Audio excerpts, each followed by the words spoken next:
ज़रा सोचिए, अगर आपको कोई जिंदा कब्र में दफन कर दे तो क्या आप उस घुटन को महसूस कर सकते हैं? आज मैं आपको ऐसी ही दो कहानियां सुनाने वाला हूं। ये दोनों कहानियां आपस में थोड़ी बहुत मिलती जुलती है। चलिए बात है पहली कहानी पर। यह कहानी है जापान की।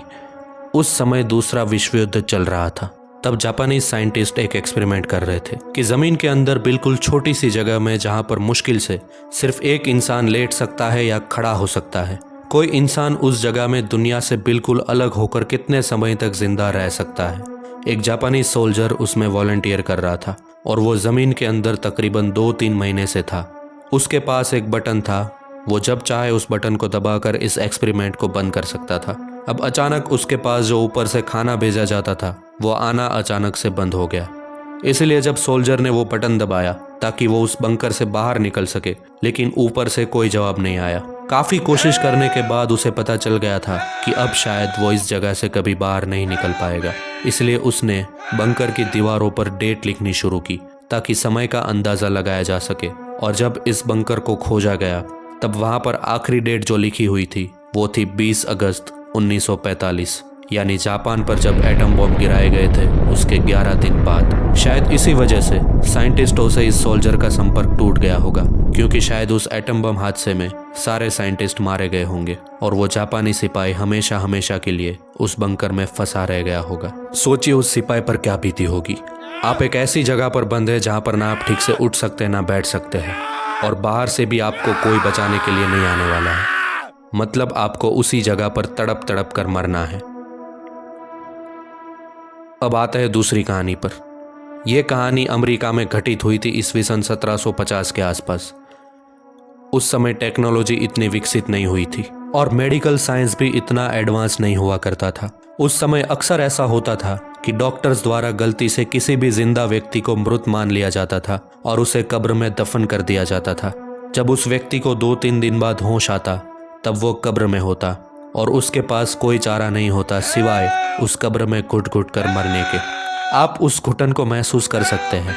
इसी वजह से खोजकर्ताओं ने एक खोज की कि कब्र के अंदर कई तरह की पाइपें रखी जाती, घंटियां रखी जाती, ताकि अंदर अगर कोई व्यक्ति जिंदा हो तो वो बोलकर या घंटी बजाकर अपने जिंदा होने का सिग्नल दे सके।